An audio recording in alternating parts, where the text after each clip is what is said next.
30 წუთია საქართველოში. თქვენ უყურებთ იმედის დღეს. მე ნანიკო ვარ ხაზარაძე. მე ნიკოლოზ სულუგიძე გახლავართ. მე ვარ თამთა გაზაშვილი, ვნახოთ რა თემები გელოდებათ 17 დეკემბრის იმედის დღეში.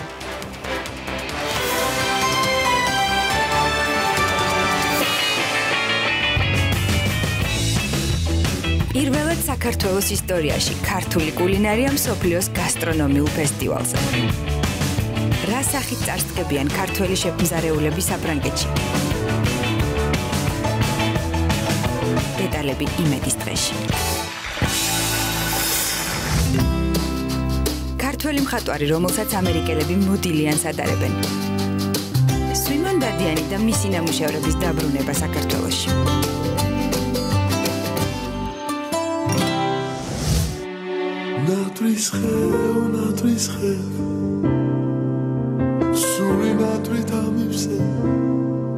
სიმღერები, რომლებმაც დროს გაუძლო. რომარ ცხილაძის 65 წლის იუბილე იმედის დღეში.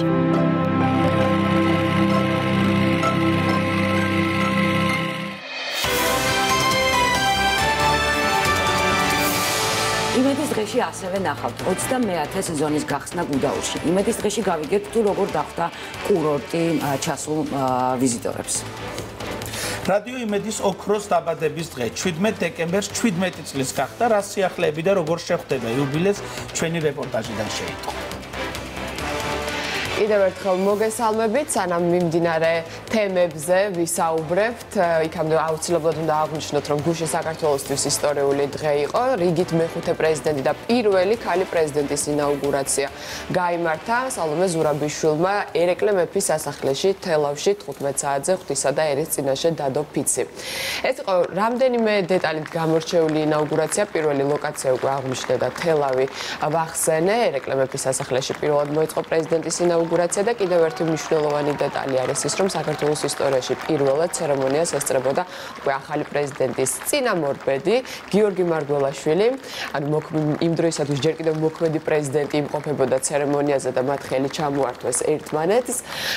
სხვა სტუმრებთან ერთად გიორგი მარგველაშვილი თავის მეუღლესთან ერთად იმყოფებოდა და ეს დღე მნიშვნელოვანი იყო ასევე იმით, რომ ახალი კონსტიტუციის რედაქცია ამოქმედა საქართველოში და ინაუგურაციიდან ამდენიმე საათში ახალი პოლიტიკური რეალობა დადგა, სრულად საპარლამენტო მოდელზე გადავედით, ასე რომ გუშინ ნამდვილად ისტორიული თარიღი იყო. ამ ცერემონიის პარალელურად მიმდინარე მოვლენებზე უკვე ჩემი კოლეგები მოგიყვებიან და იმ შედეგებზე, რაც დადგა ქრონიკის 2 საათიან გამოშვებაში. დიდი მადლობა თამთა, კიდევ ერთხელ ნახეთ თუ როგორ დადო ფიცი ჩვენმა რიგით მეხუთე პრეზიდენტმა. 48 წელის სცენაზე და 65 წლის იუბილე საუბარია რომარ ცხილაძეზე, იგივე სპილოზე, რომელიც დღეს ჩვენი სტუმარია. სანამ ის შემოვა, მე უბრალოდ მაყურებელს ვეთქვი, გადავხედე მის ბიოგრაფიას და სრულიად გაოგნებული ვარ, მიუხედავად იმისა, რომ ვიცი მისი კარიერა. ციცინათელა, დიელო, ნატრის ხე, მხოლოდ შენ ერთს, ტელერადიო დეპარტამენტის საესტრადო ორკესტრის ბიგ ბენდის დირიჟორი 2000 წელს გამოვიდა ალბომი პილოტ და სუფთა ჰაერი, თუმცა ბევრი თვლის რომ რომარ ცხილაძის ნიჭი ჯერ ბოლომდე არ არის წარმოჩენილი ისე როგორც ეს მას აქვს. მოკლედ რომ არის დღეს ჩვენი სტუმარი, როგორც ყოველთვის მე მიხარია მისი სტუმრობა, იმიტომ რომ თვითონ ერთ-ერთი გამორჩეული მუსიკოსი არის საქართველოში. კიდევ ერთხელ მოგესალმები, მაყურებელს. 75 გამორჩა, ეს იმდენი ნამდვილად, უბრალოდ მაპატია ისეთი შთამბეჭდავი და ისეთი ბრატ თავარია. მაგრამ რომა ყველაზე საინტერესო არის რა ფენომენთან გვაქვს საქმე, რომელიც მუდმივად რეალიზებულია, მუდმივად სადღაც უკრავს მღერის, მუდმივად მოთხოვნადია და გაყიდვადია, რაც თავარია. ვინ ახარ საბოლოოდ? პირველ რიგში დღევანდელ დღეს ამ ულამაზეს დღეს გილოსავთ. დიდი მადლობა. ასევე თქვენს და მაყურებელსაც მივუღებთ. ენაცვალე. რა ვიცი, ვინ ვარ და ერთ ჩვეულებრივი თავისუფალი მოხეტიალი მუსიკოსი. მოხეტიალი მუსიკოსი. რომელსაც არ გაჩნია ასაკი არანაირად, ხანდახან მე ეუბნები რომ რომაშენ როგორი გულუბ ხარ და რაღაცა ესეთი მე ამიტყვია მაგას რა ჯობია. ბავშვებითო. ვთქვი რომ არ მომიტყო თქვა ის რაც ვარ, რაც მე მაწუხებს, რაც ჩემთვის ფასებულია, მნიშვნელოვანია. და რაღაცერად ამ ასაკში რაღაცა რო აღმოჩნდი, გაგიგვერდა. უცნაური გზნობაა რომ აი მართლა გაცემული როგი ბრუნდება და მაგარია. ყველაზე მაგარია, თუმცა მოდი და მუსიკოსი ზანდი ბოდიში რო გაწვდებ, ჩემი მეგობარი მუსიკოსებიც ასასევე ასაკი არ გაჩნია, 8 წლის მეგობრები ყავს ძალიან უმაგრესი მუსიკოსები სოფლიო ზონეს და 80-ის და 80-ის ზემოთ, ასე რომ ასაკი არ აქვს. თუმცა მაინც ბავშვობას დაუბრუნდეთ, რომ ალბათ ის ადამიანი, ვინც უკრავს და ამ პროფესიით არის გატაცებული, მოდი ასე ვთქვათ, ის მიხვდება ახლა რა კითხვასაც მე დავსვავ. ერთ-ერთი პირველი შენი გამოცდა, სადაც უნდა დაგეკრა ბახის ერთ-ერთი ნაწარმოები, შენ სრულად სპონტანურად და ფუგა გაუაზრებლად დაუკარი აბსოლუტურად სხვა ტონალობაში, რომელიც ну, არ ვიცი, ალბათ ყველას გაუჭირდება, თვითონ ბახსაც გაუჭირდებოდა ასე სპონტანურად თავის. ხო. საიდან ამოქეხე ახლა ეს? არა, ეს მართლაც აღსანიშნავი ფაქტია. როგორ შეძელი და რატომ ქენი ასე? უცებ გეტყვით, რომ ეს არის ფაძიეს მინორი 4-ხმიანი ფუგა, ურთულესი ფუგა და ყველა ტონალობაში თითები, ყველა ზუსტად ყველა ბგერას თავისი თითები აქვს და მომინდა რადოღაც გამოსაზე რო გავედი, ლა მინორი მქონდა აქაც და აქაც. და რო დავიწყე, ანუ ამ პირველი ნაწარმოებები ეს იყო და მე უნდა ამაკაც დავხმეთ ერთი 2 საათიანი პროგრამა, თავისი 2 ეწუდი სონატა პიესა, მოკლედ ძალიან დიდი. და პირველი იყო ბახი და რო დავიწყე და რო დამთავრე, მე ის არ დამაკვირვებინა ჩვენმა. გამოცდილებმა. ხო, ნუ ესე იგი შოკი იყო, რომ ლა მინორში ტონახევრით ზემოთ მე მახსოვდა, რომ ეს ტონალობა იყო. ხო, ასე იყო და არ გამაჩერდეს, იმიტომ რომ ცოტა უცნაური რამე იყო, ჯერ იფიქრეს, რომ გვეღადავება. უეჭველი, ხო? აპრიორი სხვა. თუმცა ზართული აღადაობა ბახთან სხვა ტონალობაში. მე უკვე თვითონ ისინი ჩემსკენ წამოვიდა, რომ მოდი ეს ამღადობის მომენტი აქეთ გადმოვიდა, რომ რას იზავს. ჩავედი ბოლომდე. ბრავო. ჩავედი ბოლომდე და მთელი ეს რეპერტუარი შენ ეს არის ფენომენი რომარ ცხილაძე. ესეთ რამე მოხდა და მთელი იმ დღესვე მთელი ქალაქი მოკლედ ერთი ამბავი იყო ამაზე. მე მინდა აქვე თქვა, რომ საოცარი რამ მოხდა ერთი დღე არის. თითქოს ერთი რაღაცა ერთი თვენახევარია ეს ცხოვრება.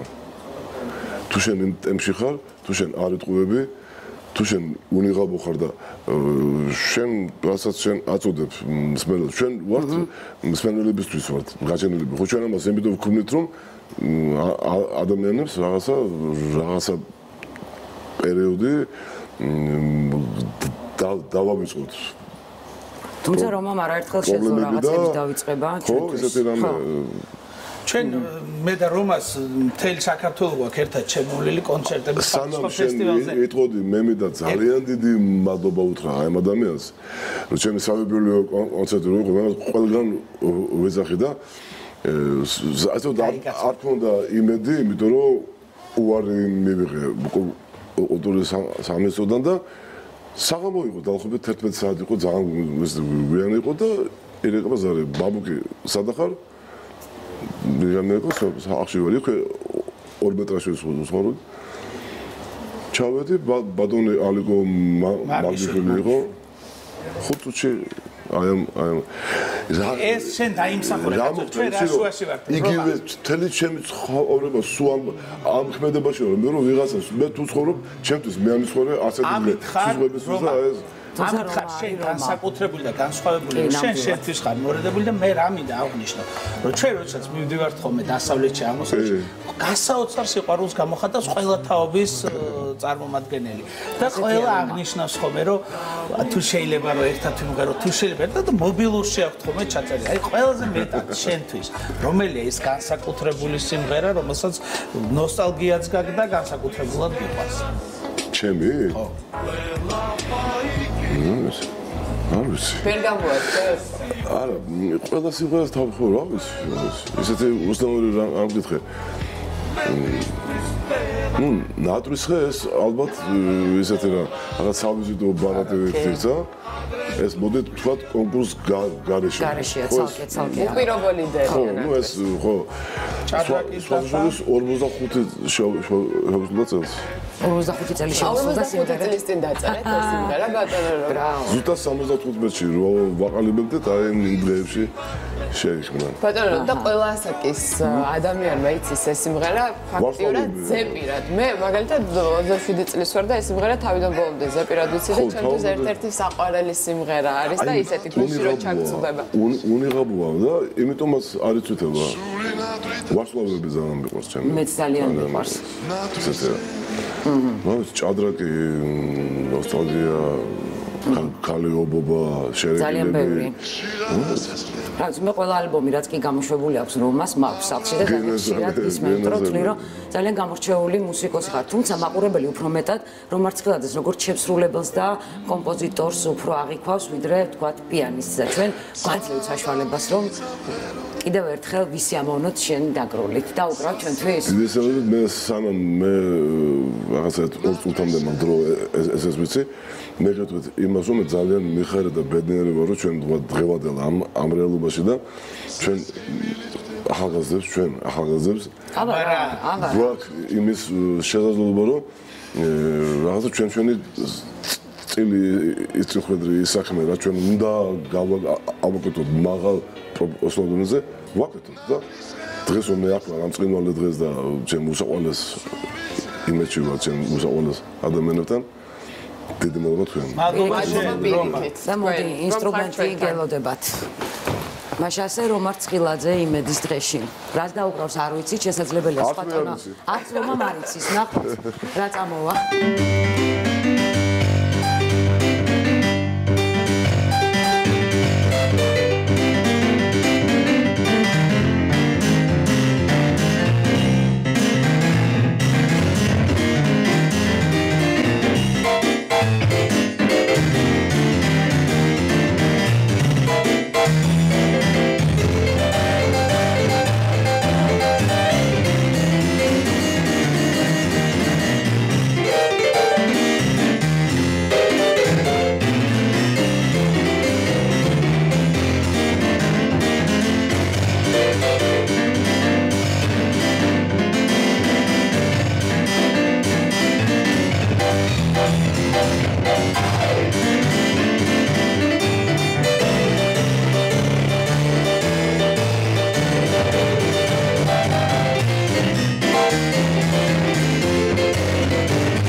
რეკლამის დროა ჩვენს ეთერში.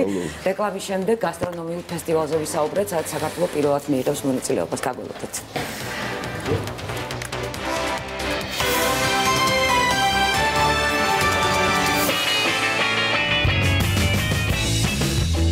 პირველად საქართველოს ისტორიაში ქართული კულინარია მსოფლიოს გასტრონომიულ ფესტივალზე. რა სახით წარსდგებიან ქართველი შეფმზარეულები საფრანგეთში? დეტალები იმედის დღეში. ქართველი მხატვარი, რომელსაც ამერიკელები მოდილიანს ადარებენ. სვიმონ ბადიანი და მისი ნამუშევრების დაბრუნება საქართველოში.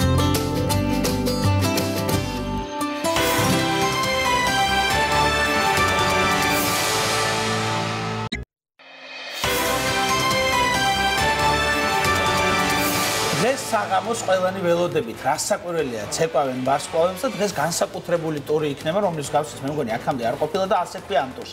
მშვიდობის ტური, ახლა თიკა, მშვიდობის ტრედი თიკა შემოფრინდება ჩვენს ეკრანებზე და მოგვიყვება როგორ ემზადებიან ცეკვავენ ვარსკვლავების კონკურსანტები და თიკა, მე როგორც ხედავ, ბავშვებთან ერთად ხარ, ხუთშაბათის რუბრიკის მერე ისე შეუყვარდი შენ ბავშვებს და მშობლებს, მანდაც ალბათ მოგაკითხეს რჩევების საკითხავად, ხო თიკა? მართლა ასე დამხვდნენ, აქ ბავშვები და უკვე ვეღარ წარმომიდგენია ჩემი თავი ბავშვების გარეშე, ან ბავშვებზე ვსაუბრობ, ან ბავშვებთან ერთად ვარ წარმოდგენილი. ეს დარბაზი დღეს საღამოს მშვიდობის სიმბოლოდ გადაიქცევა. ამ ბავშვების წყალობით და არა მხოლოდ ამ ბავშვების წყალობით, დღეს გადაწყვიტეს ცეკვავენ ვარსკვლავებში, რომ იყოს მშვიდობის ტური და რას გულისხმობენ ამასში? უფრო დეტალურად თვითონ მონაწილეებისგან შევიტყობთ, როგორც ვიცით, სულ 4 წყვილია დარჩენილი და ახლა მოდით, აბა გოგოებო, გამარჯობა, ირინკა. რას გულისხმობთ მშვიდობის ტურში და რა ფორმით აპირებთ დაიცვათ მშვიდობა? ძალიან ბევრი ფორმა არის და იქნება დღეს ნაჩვენები, ყველას თავისი ეს რა ქვია თემა და ჩვენ გვინდა რომ ყველამ ერთმანეთს პატივი ვიცეთ და ყველას ერთმანეთი გვიყვარდეს და ამითი ჩვენი ცეკვით და ჩვენი ხელოვნებით ვცდილობთ რომ ეს ყველაფერი გამოვხატოთ. შენ რა უნდა იცეკვო? მაქვს უფლება რომ თქვა.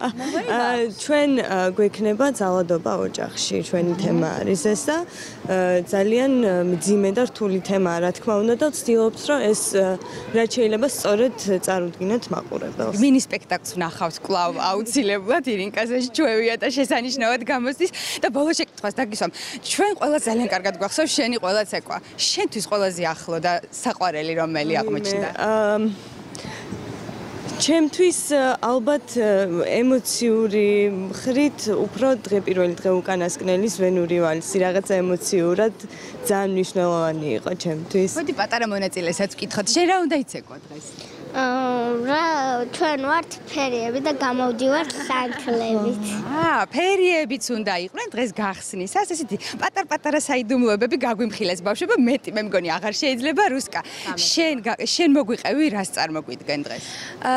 ხო, ეს მშვიდობის ტური ზოგადად ძალიან მაგარი არის, იმიტომ რომ ამაზე მაგარი არაფერი არ არსებობს დედამიწაზე, მშვიდობა, სიწყნარე, ბედნიერება, ანუ ერთად მშვიდად ცხოვრებას არაფერი არ ჯობია და ამიტომ გადავწყვიტე ანუ ჩემი თემა არის ბულინგი სკოლაში, იმიტომ რომ ზუსტად ჩემ ასაკში ხშირად არის ხოლმე მსგავსი პრობლემები სამწუხაროდ და მინდა რომ ყველამ დაინახოს აი პატარა წარმოდგენით, ამ ცეკვით რომ ძალიან ცუდი არის ბულინგი და არ ღირს ამის გაკეთება, არასდროს არ უნდა დავაბულინგოთ სხვები, მithumetes ბავშვები და ვიცხოვროთ შეხმატკილებულად. ეს ყველაფერი როგორ უნდა გვაჩვენო? შენ ცეკვით რა უნდა იცეკვო?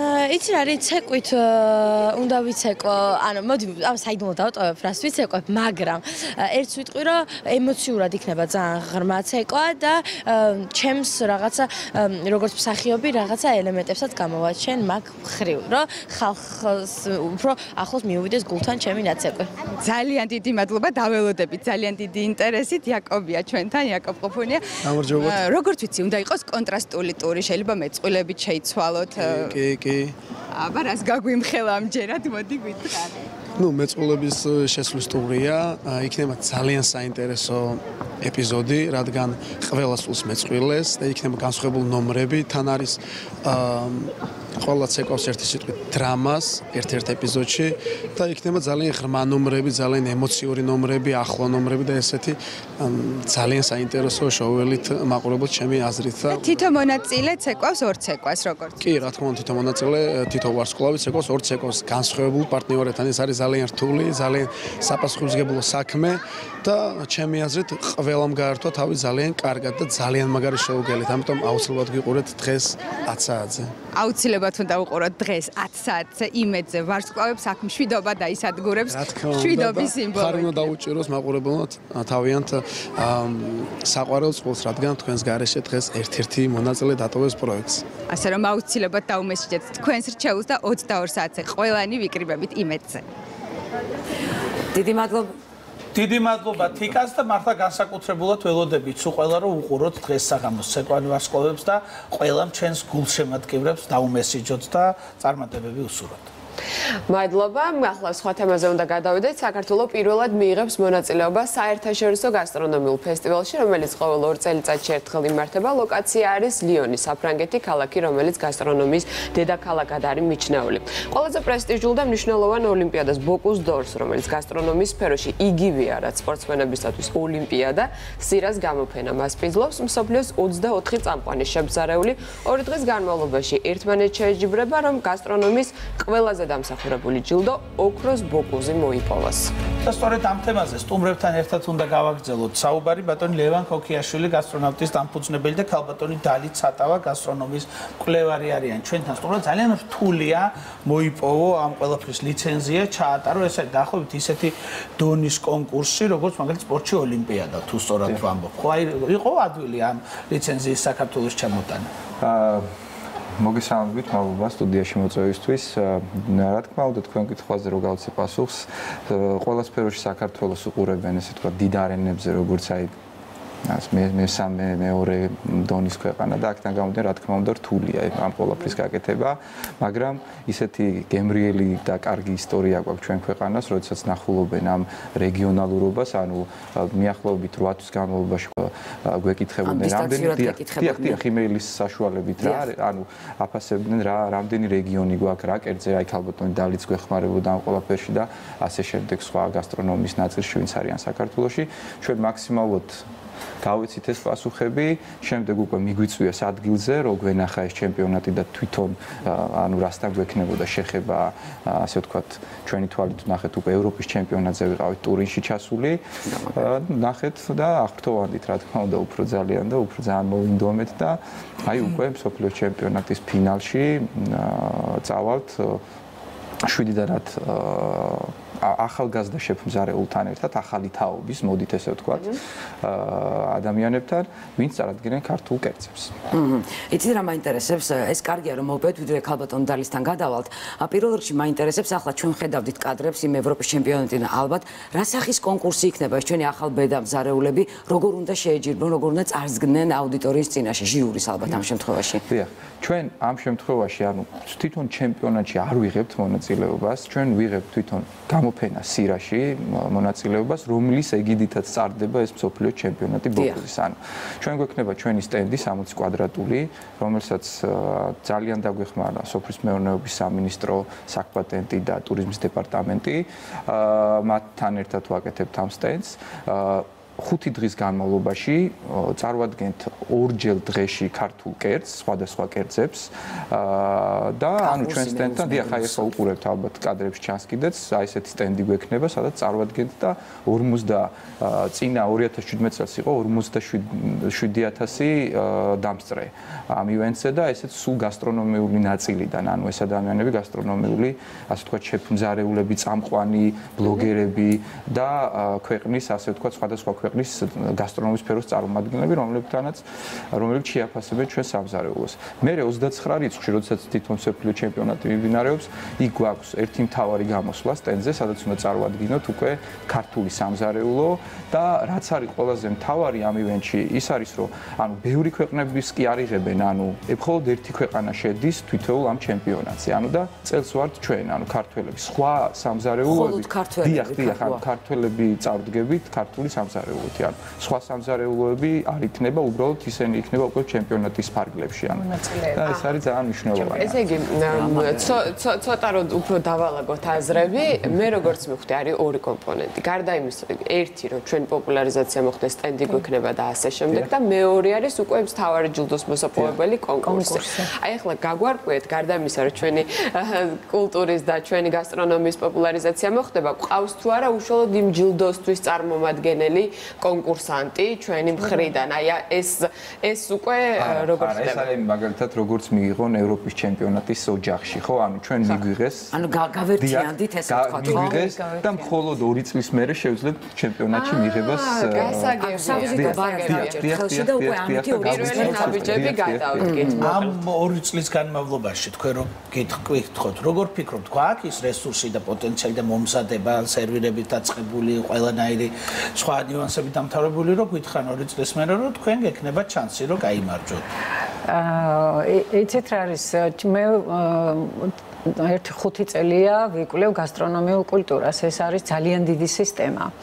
და თავდაპირველად რო დავიწყე, თითქოს და ხმამაღლა ასე ძალიან რიხიანად არ შემეძლო. მე თქვა, რომ ჩვენ შეგვიძლია კონკურენცია გაუწიოთ დაუშვათ საფრანგეთს, იტალიას, ესპანეთს და ესეთ ხმელთაშუას ზღვისპირეთის სამზარეულოს, მაგრამ დღეს ძალიან ხმამაღლა შემიძლია, დარწმუნებით შემიძლია, რომ ჩვენ სამზარეულოს შეუძლია ნებისმიერ ქვეყანას გაუწიოს კონკურენცია. ღირსეული და ოღონდ ჩვენ ეს ყველაფერი უნდა შევფუთოთ ევროპული ფორმით.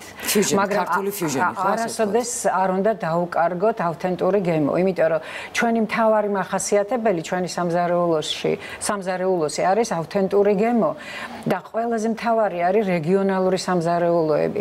ასეთ პატარა ქვეყანაში სრულიად დიფერენცირებული სამზარეულოები გვაქვს, იმიტომ რომ დავუშვათ კახურ ხაშლამას არაფერი საერთო არ აქვს მეგრულ ხარჩოსთან, ხო, ძალიან მარტივად.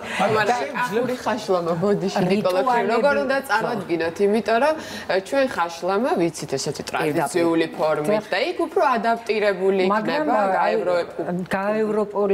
გაევროპული ვარიანტი და თვითონ ეს პოლ ბუკიუზი ვისი დაარსებულიც არის ეს კონკურსი, ასე ვთქვათ, იყო თანამედროვე ნუველ კუზინის ან თანამედროვე სამზარეულოს მამად წოდებული ადამიანია და მისი მთავარი პრინციპი არის მარტივი соусები, ავთენტური გემო, მარტივი რეცეპტები და ჯანსაღი პროდუქტი. ჩვენ ვართ მარტივი ქვეყანა. და ჩვენ შეგვიძლია გავამარტივოთ, თუნდაც ახლა ახალი წელი მოდის და აი ყველაზე მძიმე რიტუალური კერძის საცივი არ გავუკეთოთ ბატონო ინდაურის ნახარში და რაღაცა სტერილური წყალი ან ამაშია თქვენ წეგამ ძანეთ რომ ავთენტურობა უნდა შევინარჩუნოთ. ამ ელარჯის ბურთულებს რომ მეპრაცკავენ და დააწყობენ რაღაცა ჭირზე წამოწოს ის გემო იკარგება რაღაც მიახლოებულია. მაგრამ ერთი ტენდენცია მიდის ახლა ამ სფეროში, ეს არის რომ კარგად დავიწყებულ ძველს უბრუნდება თითქმის მთელი მსოფლიო და ეს slow food-ი, ანუ ნელი კვების მიმდევრები და ზოგადად ჯანსაღი კვების მიმდევრები სწორედ ეძებენ ისეთ ქვეყნებს,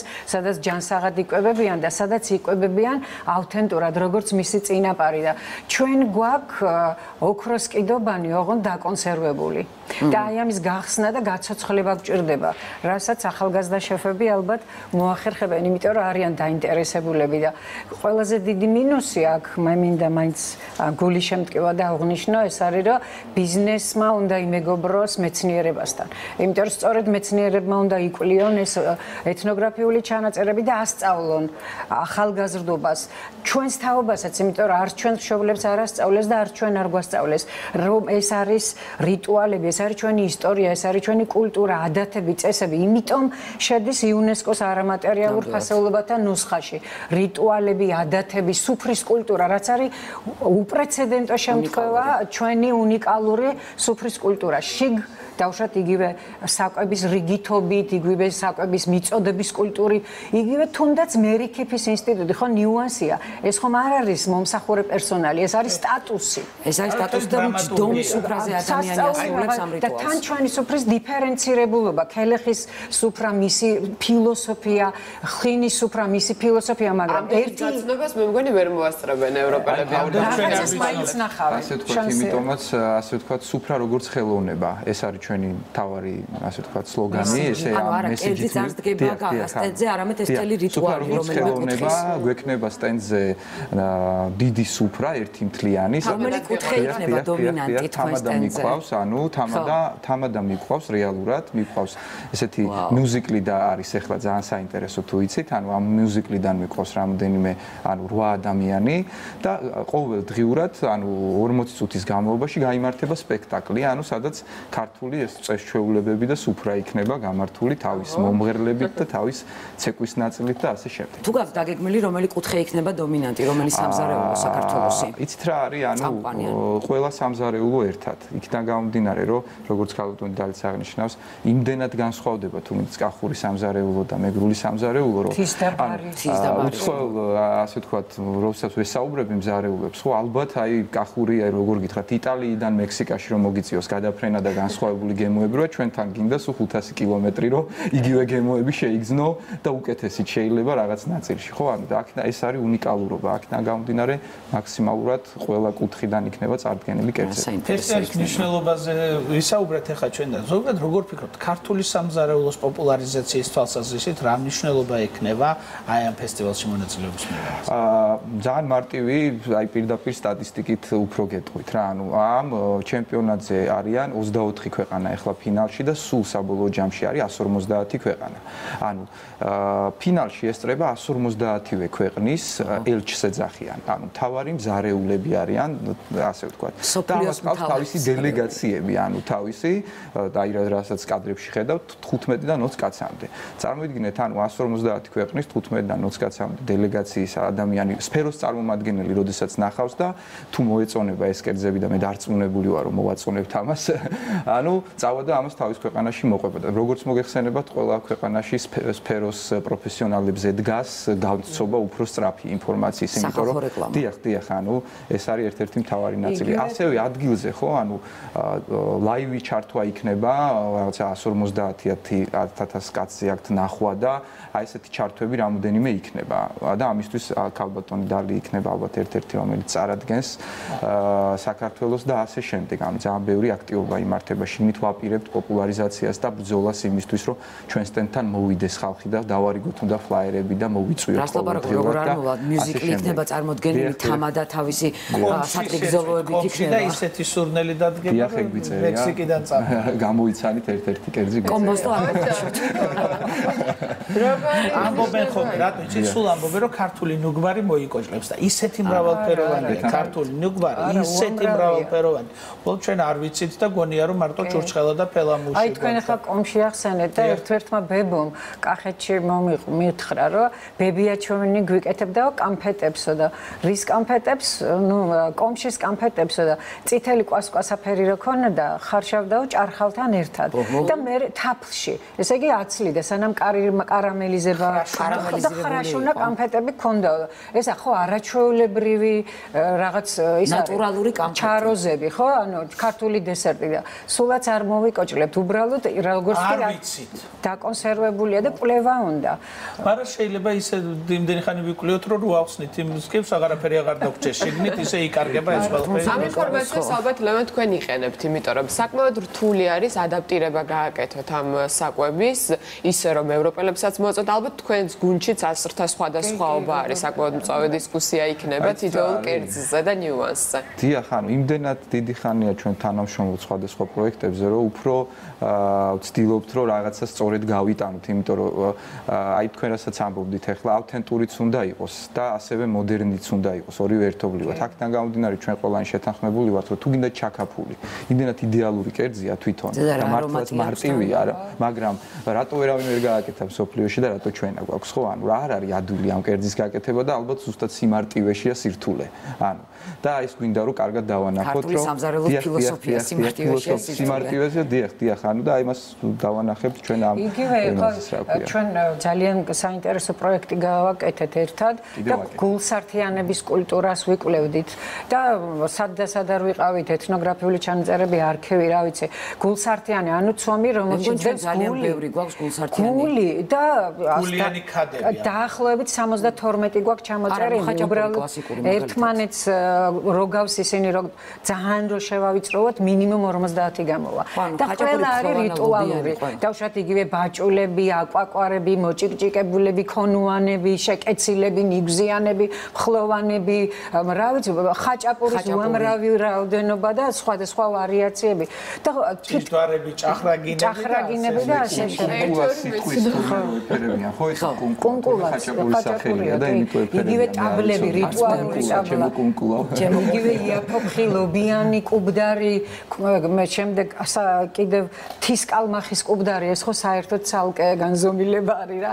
ისეთი რა. აქაც რო გააკეთეთ პოპულარიზაცია, ორი გვარი იქნება, იმიტომ რომ რაც ჩამოთვალეთ, მე 2-3 მეცნო, კუბდარი, ხაჭაპური და დანარჩენი 63 არა. ჩვენთვისაც საინტერესო იქნებოდა. დღეს ხო ბარბალობაა, ხო, დავუშვათ, ეს ხო წარმართული დღესასწაული იყო, იმიტომ რომ აისის დედას ხო, რა უკეთებდნენ სპეციალურად, მაშინ ხო არ იყო ეს დავუშვათ ლობიო, არა, ეს კეთდებოდა კვახისგან, იმიტომ რომ ზის სიმბოლო იყო და ამიტომაც იყო ზემოდან ბორჯღალის ფორმა იყო და აუცილებლად უნდა გამოჩენილიყო ის კვასკვასაფერი და წირავდნენ ესე დილას ალიონზე გამოდიოდნენ 25 დეკემბერს და 25 ივნისს ორჯერ იყო.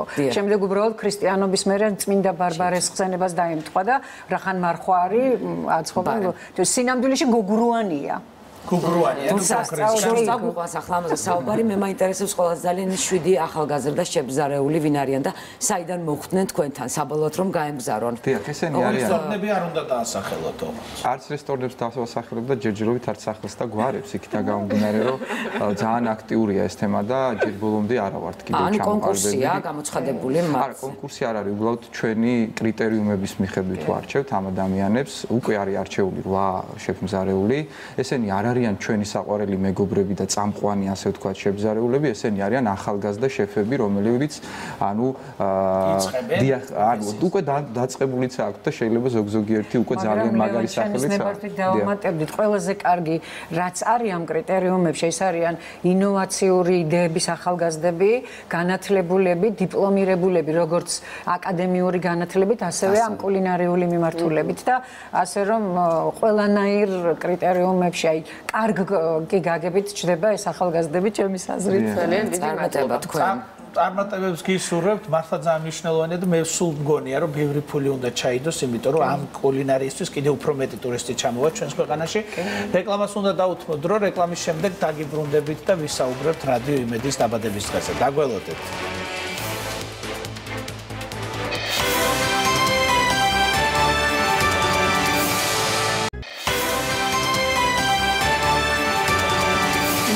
პირდაპირ ეთერში აგრძელებს მუშაობას და ახლა ერთი ძალიან საინტერესო სიუჟეტი უნდა ვნახოთ მხატვარ სიმონ დადიანის შესახებ, რომელიც საქართველოსდან ძალიან შორს ამერიკაში მოღვაწეობდა და რომლის მემკვიდრეობაც სულ რამდენიმე ხნის წინ ჩამოიტანეს ჩვენს ქვეყანაში და ეს არის ყველაზე დიდი და დიდძალი განძი, რომელიც დამოუკიდებლობის პერიოდში ერთბაშად შემოვიდა ჩვენს ქვეყანაში. სიმონ დადიანის ნამუშევრები, რომლებმაც განსაკუთრებული ხიბლი შეძინა დამთვალიერებლებისათვის მის ხელოვნებას მის ფერწერას და შეიძლება ძალიან ბევრისთვის აქამდე ეს უცნობი იყო, თუმცა იმედის დღეში არაერთხელ გვისაუბრია ამ ძალიან ნიჭიერი ხელოვანის შემოქმედებაზე. დღეს გაიხსნება გამოფენა მე გუშინ წინ გახსნის პროცესში მყავდა მიყვანილი ჩემი სტუდენტები და ნამდვილად უნდა გითხრათ, რომ ეს იყო აღფრთოვანება, იმიტომ რომ ყველა თაობისთვის განსაკუთრებულად საინტერესო და სრულიად თვითყოფადი, ძალიან ინდივიდუალური ხელწერის მქონე მხატვარია. სწორედ ამ თემაზე მოამზადა სიუჟეტი მარიკა ბაკურაძემ, რომელსაც ახლა ჩვენ ერთად ვნახავთ.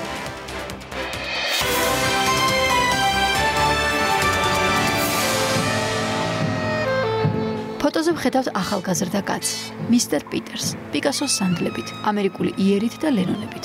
კაცს, რომელსაც ამერიკაში მოდილიანის ატარებდნენ. სინამდვილეში კი ამ ასოციაციების მიღმა ქართველი მხატვარი სიმონ დადიანი დგას. სიმონ დადიანი საქართველოსდან წავიდა ძალიან პატარა. ალბათ არც ქონდა გაცნობიერებული რას ნიშნავს სამშობლოს დატოვება მაშინ 1921 წლის 25 თებერვალს როცა თეთრ ცხენზე მჯდომი სიკვდილი ცელით შემოდიოდა თბილისში დადიანების ოჯახი სხვა ცხენით ბათუმს აფარებდა თავს შემდეგ იყო კონსტანტინოპოლი მარსელი პარიზი და ბოლოს ამერიკა მას ერქვა ქართველი ემიგრანტი ის იბრძოდა შეერთებული შტატების ჯარშიც მაგრამ ყველაზე მთავარი ისაა რომ მთელ მის მოგზაურ ცხოვრებას მუდმივად ხატვა ახლდა თან. სამწუხაროდ მე მას და ქართულ მხატვრებს არასოდეს არ ქონიათ. თუნდაც აი პარიზში იყვნენ ჩასულები მხატვრები, მაგრამ მისი შეხვედრა მათთან არ მომხდარა. მთელი ცხოვრება ის იკვებებოდა ქართული კულტურით, გალობით, მრავალხმიანობით. თბილისში დარჩენილ დას ბაბო დადიანს ფირფიტების გაგზავნას თხოვდა. ამ დadzის მენტალიტეტი იყო და ყოველთვის ხას უსვამდნენ ამ წერილებში და საუბრებში, რომ სანამ იარსებებდა საბჭოთა კავშირი, ისინი საქართველოში მოსკოვის გავლით არ ჩამოვიდოდნენ. ფიქრობდა საქართველოზე და ოთახში ინახავდა მშობლიური სოფლის ნოსირის მიწით სავსე თიხის ქოთანს. თუმცა არავინ იცის როგორი იქნებოდა მხატვარი სიმონიკა თუ საქართველოში დარჩებოდა საცხოვრებლად და ხატვას კომუნისტური რეჟიმის ქვეშ განაგრძობდა. ასეთი აბსტრაქცია იმ პერიოდში, როდესაც სიმონი ხატავს, საქართველოში არ არსებობს, უბრალოდ ვერ არსებობს, იმიტომ რომ ჩვენი სასიქადულო მხატვრები მუშაობენ დიდი საბჭოთა წნეხის ქვეშ. ალბათ ამიტომ მისი ტილოები თავისუფლების ხმაა, თავისუფლების კუნძულიდან. ადგილიდან, სადაც 1975 წელს გარდაიცვალა. სიკვდილამდე მას აწუხებდა ერთი მთავარი სურვილი. ოცნებაში გადავედი, ჩემი ყოველი ნამუშევარი იქნებ ერთ დღეს, ერთად ჩემი მამის ამ ბაბუის სოხუმის ზღვისპირა სახლში მოვათავსო. ცდილობდა რომ არ გაეყიდა ეს ნახატები და ინახავდა საქართველოსთვის, მაგრამ გასაკვირველია დაფანტულიც არის, ნაწილი გაყიდულია. სვიმონ დადიანი სან-ფრანცისკოში დაიკრძალა. მისმა ტილოებმა კი მოგზაურობა განაგრძო და ავტორის განვლილი გზიდან მობრუნება დაიწყო. ჯერ დაუბრუნდა ქართული ემიგრაციის ცენტრს, პარიზს. გასულ წელს კი 200 კილოგრამიანი მოცულობის ტვირთი საქართველოში ჩამოვიდა. ფათაშორის ერთ-ერთმა ხელოვნებაცოდნემ ძალიან სწორად შენიშნა კიდევაც. მის ნახატებში ხშირად მეტია შავი და თეთრი, მაგრამ ძალიან პატარა დეტალად გამოკრთება ხოლმე წითელი, რაც შეიძლება ჩავთვალოთ იმის იმედად, რომ ოდესღაც ის სამშობლოში დაბრუნდებოდა, ან მინიმუმ მისი ნახატები ჩამოვიდოდა სამშობლოში. აი ეს წითელი აქ არის ცოცხალი და სრულად გაღვივებული. სოხუმამდე ის თბილისში შეჩერდა და ბინა ხელოვნების სასახლეში დაიდო. ქართველი დამთვალიერებელი სვიმონ დადიანის ექსპოზიციას სასახლის მთავარ დარბაზში დღეიდან იხილავს.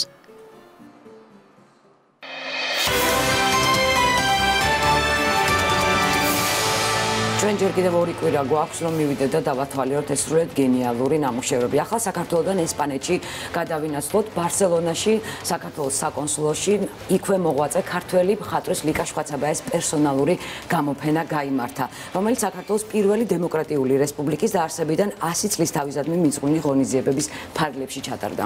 ხუთწლიანი შემოქმედებითი მუშაობის შედეგად ქართულმა მხატვარმა საკმაოდ დიდი პოპულარობა მოიპოვა ესპანეთში. ლიკამ ისევე გაუთქვა სახელი თავის ქვეყანას, როგორც ქართულმა ღვინომ წერს ერთ-ერთი ინტერნეტ გამოცემის ავტორი. ლიკა შვაცაბაიას ნამუშევრები ინახება კერძო კოლექციებში საქართველოში, საბერძნეთში, საფრანგეთში, კოლუმბიაში და სხვა ქვეყნებში. მოკლედ დიდი წარმატება მინდა ვუსურვო ლიკა შვაცაბაეს, რომელიც სულ რამდენიმე წელია გადავიდა ესპანეთში საცხოვრებლად და მის კარიერას აგრძელებს სწორედ ესპანეთში. ასევე დიდი წარმატება მინდა ვუსურვო ჩემს საყვარელ რადიო იმედს, ნიკო. რადიო იმედი 105.9-ზე ყველასთვის განსაკუთრებული რადიოსადგურია, რომელსაც ძალიან დიდი ისტორია აქვს. დღეს მას 17 წელი შეუსრულდა, უფროს დაბადების დღეა 17 დეკემბერს, 17 წლის და 24 საათიანი ბადე თქვენ გაძლევთ შესაძლებლობას, რომ ყველა ინტერესის მქონე ადამიანმა მოისმინოს მასთვის საჭირო, საინტერესო, დროული და რაც თავარია ობიექტური ინფორმაცია და ამიტომაც არის ბაზარზე განსაკუთრებული რადიო იმედი, რომელიც მე სუბიექტურად მიყვარს, იმიტომ რომ 10 წელზე მეტია 12 წელი ამ რადიოში ვარ და მართლა რაღაც მშობლიური განცდა მაქვს. ულოცავ ყველას, ვისაც ერთი დღე მაინც უმუშავეა რადიო იმედში. მოდით ახლა ვნახოთ სიუჟეტი.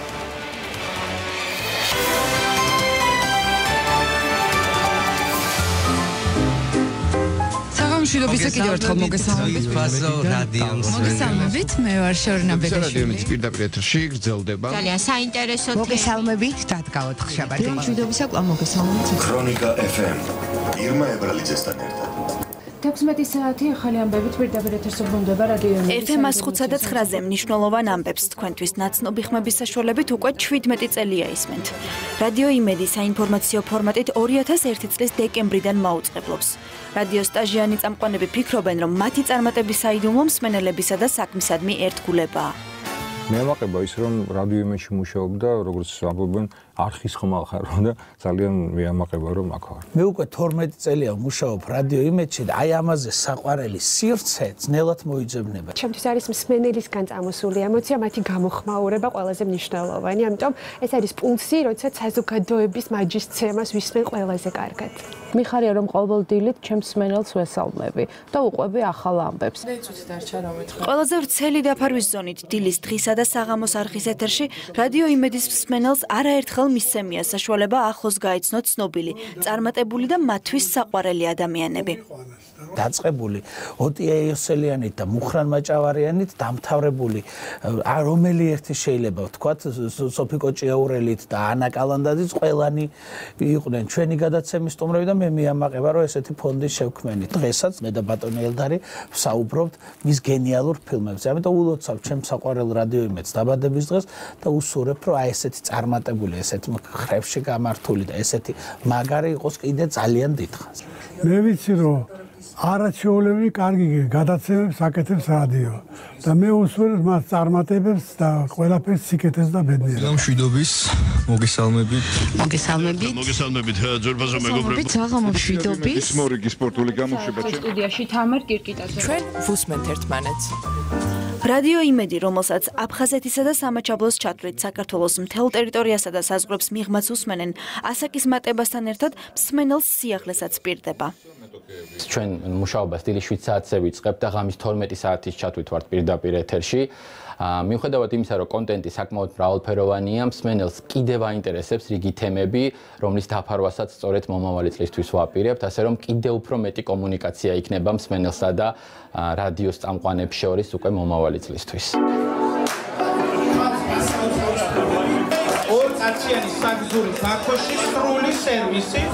ის რომ მსმენელთან და სტუმრებთან კომუნიკაცია რადიოსთვის უმნიშვნელოვანესია, ოქროს დაბადების დღის აღსანიშნავ საღამოზეც შესამჩნევი იყო. რადიომ არა საკუთარი თავი, არამედ მსმენელები დაასაჩუქრა.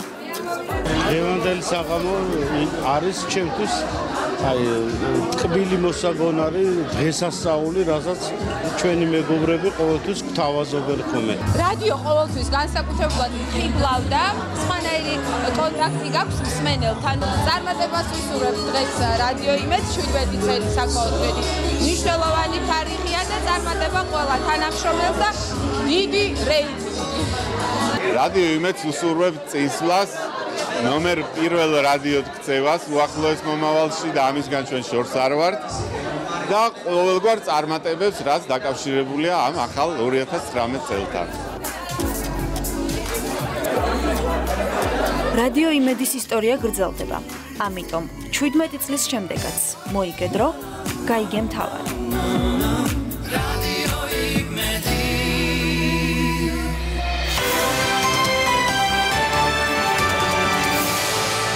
რეკლამას უნდა დაუთმოთ დრო, რეკლამის შემდეგ დაგიბრუნდებით ერთ ძალიან საინტერესო თემით. დაგველოდებით.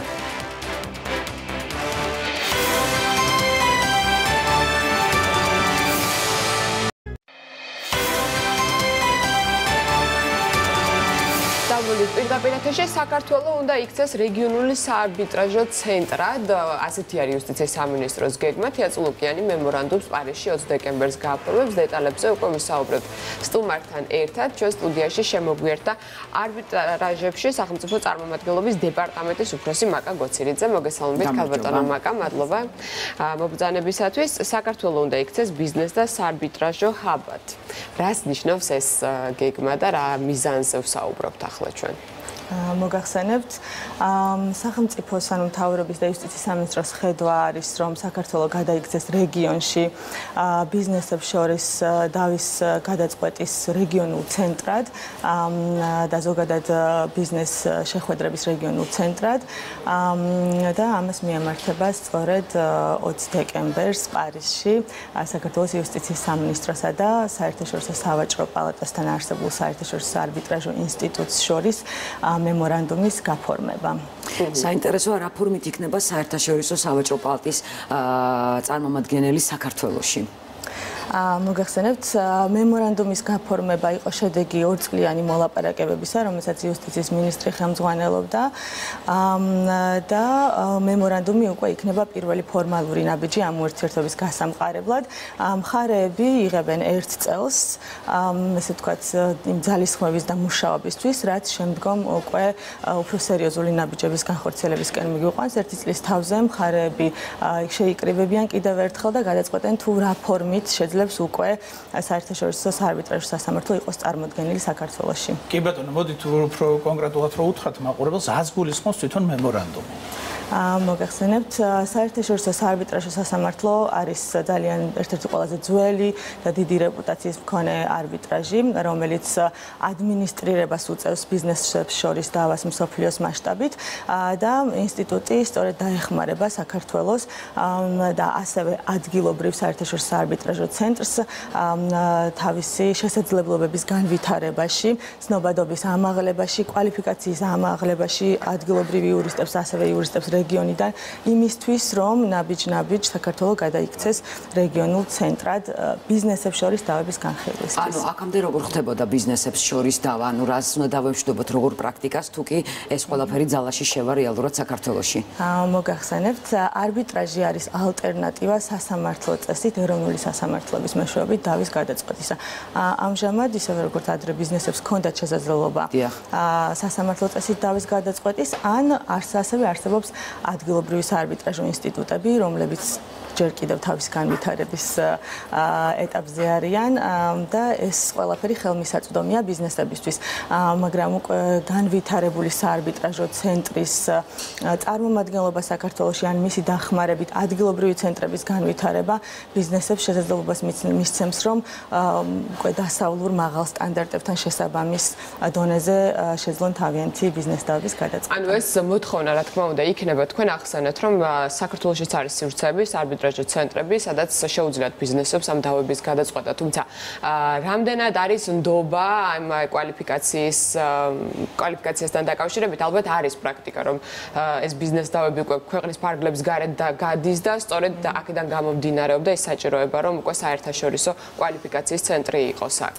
კი ბატონო, ნამდვილად ასეა. სერიოზული კორპორაციები ძირითადად თავიანთ ხელშეკრულებებში სასამართლოს ამჯობინებენ, რომ არბიტრაჟი ჩადონ და ძირითადად შემთხვევებში ასეთი დავები დასავლურ განვითარებული არბიტრაჟის ცენტრებში წყდებოდა. თუმცა საქართველოს ყველა პირობა აქვს იმისთვის, რომ იქცეს რეგიონში დავების გადაწყვეტის ცენტრად და ასევე საქართველოს განსხვავებით დასავლური არბიტრაჟის ცენტრებისგან უფრო დაბალფასიან სერვისს შესთავაზებს რეგიონში ბიზნესებს დავების გადაწყვეტისთვის. ეს რის ხარჯზე ხდება, ანუ დაბალფასიანი, იმიტომ რომ ჩვენ ვაბავთ, რომ კვალიფიკაცია იქნება იგივე, სწორედ ეს არის ამ ყველაფრის მიზანი, რომ მემორანდუმი გაფორმდება, შემდეგ უკვე შედეგებს დავეთვლეთ და ამ შედეგებიდან გამომდინარე სამომავლო ფორმაზე შევთანხმდებით თანამშრომლობის. აი რის ხარჯზე იქნება, რომ საქართველოში უფრო დაბალფასიანი მომსახურება იქნება, ვიდრე სხვაგან. დავების გადაწყვეტის ადმინისტრირება ზოგადად ამ პროცესის არის დაკავშირებული მრავალ სერვისთან, იქნება ეს დავების განხილვის ადგილი თუ სხვა დაკავშირებული სერვისები, რაც მოგეხსენებათ, რასაც ბაზარი არეგულირებს და რაც საქართველოში გაცილებით უფრო ნაკლები ეღირება, განსაკუთრებით პირველ ეტაპზე, ვიდრე ეს შეიძლება იყოს ლონდონში, პარიზში, ჟენევაში, ასე შემდეგ. ისევე როგორც იურიდიული მომსახურება, ესეც ჩვეულებრივი მომსახურების ფორმაა, რომელსაც ასევე ბაზარი არეგულირებს. რა თქმა უნდა, მიზანი ამ თანამშრომლობის ასევე არის, რასაც მემორანდუმი ითვალისწინებს, რომ სასამართლო საქართველოს დაეხმაროს ადგილობრივი უამრავი აკადემიური საგანმანათლებლო ღონისძიებების განხორციელებაში, რაც მიემართება ადგილობრივ ბაზარზე იურისტების კვალიფიკაციის ამაღლებისთვის. ანუ სწავლების კურსები, ტრენინგები, ანუ მსგავსი აქტივობები დაიგეგმება ამ მემორანდუმის ფარგლებში. ეს არის ერთწლიანი გეგმა მემორანდუმს რაც შეეხება და აი თქვენი გათვლებით, როგორი არის მიზანი, როდის შეძლებს საქართველოს ამ ძალიან დიდი ბიზნეს კორპორაციების დავების ნდობის მოპოვებას, ასე ვთქვათ, აი რამდენ წლიან გეგმაზე ვსაუბრობთ?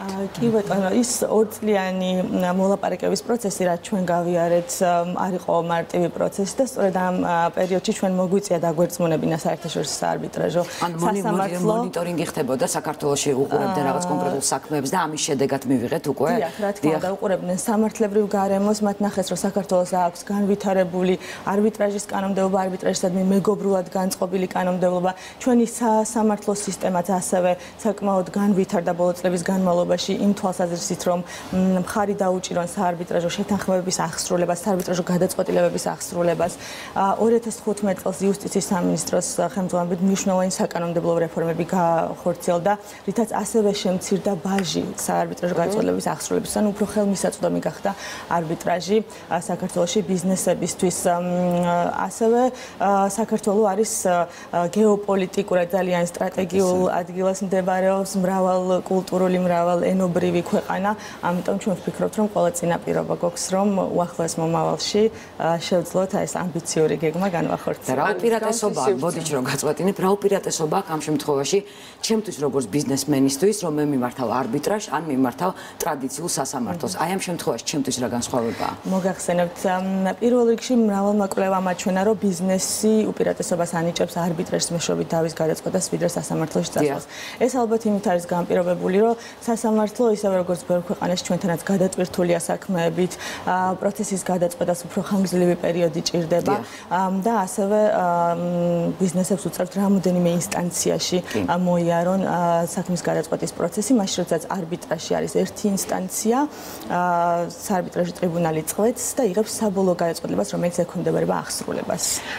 მოკლედ რეგიონული ჰაბი ვახსენეთ, იმიტომ რომ მსგავსი საერთაშორისო სივრცე არ არის იმ ქვეყნებში, რომელიც ჩვენ გვესაზღვრება და ეს უპირატესობა რა თქმა უნდა გვაქვს. მოკლედ იუსტიციის სამინისტროს ამბიციური გეგმა არის ის, რომ საქართველოს რამდენიმე წელიწადში უკვე იქცეს საარბიტრაჟო ცენტრად რეგიონის. წარმატებებს გისურვებთ და მადლობა მობრძანებისათვის. დიდი მადლობა. დარწმუნებული ვარ, არც ისეთი კურორტი არ არსებობს სოფლიოში, როგორიც არის გუდაური. სწორედ გუშინ წინ რიგით 29 სათხილამურო სეზონი გაიხსნა ასევე ახალი ტრასები და ძალიან ბევრი ახალი ამბავი დახვდა იქ ჩამსვლელ ტურისტებს. საინტერესოა მართლაც რა იყო და როგორ ჩაიარა ამ მნიშვნელოვანმა დღემ ჩვენი კორესპონდენტი მარიამ ჯანელიძე იმყოფებოდა სწორედ გუდაურში, რომელიც ახლა სრულად მოგვიყვება დეტალურად თუ როგორ გაიხსნა რიგით 29 სათხილამურო სეზონი.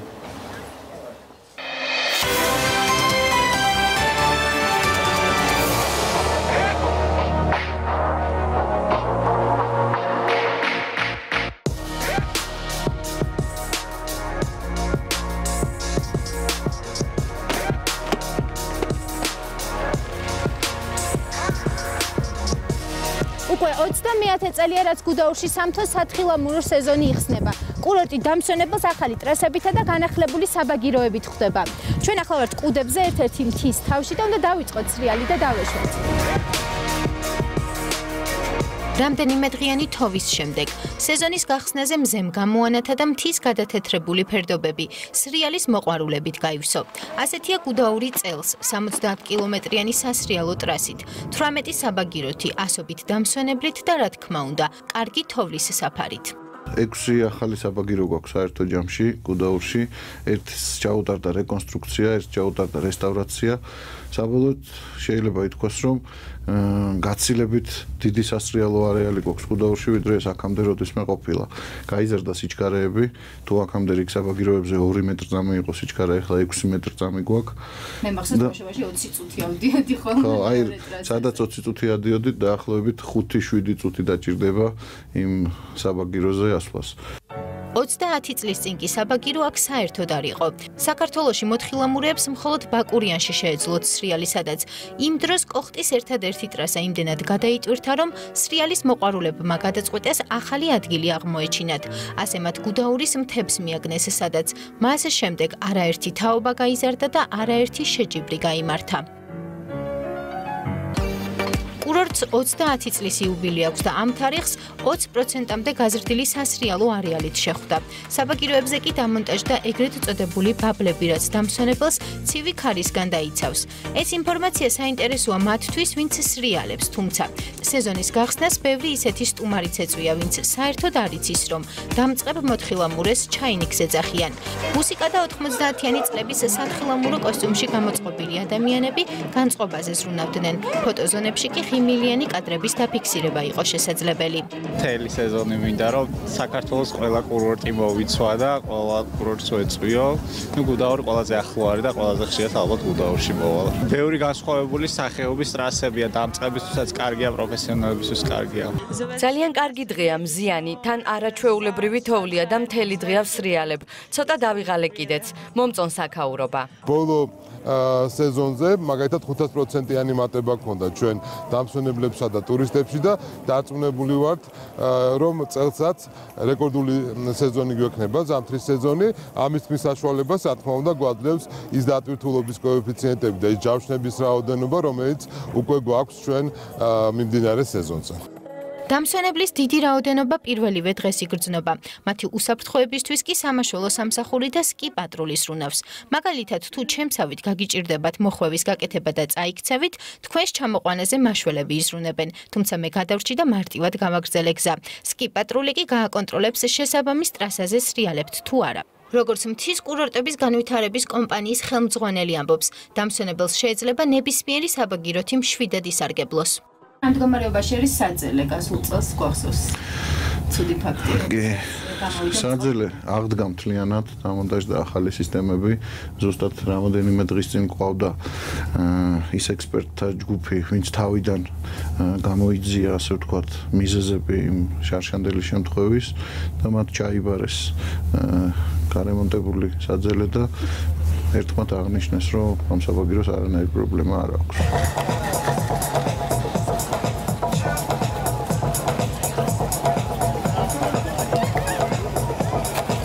სათხილამურო სეზონი გუდაურში ოფიციალურად ასე გაიხსნა. 30 წლის კურორტი დამსვენებელს როდემდე უმასპინძლებს, ეს თოვლის საფარზეა დამოკიდებული, თუმცა წინ მთელი ზამთარია და სეზონის დასრულებაზე საუბარი ტრადიციულად გვიან გაზაფხულზე ჯობია.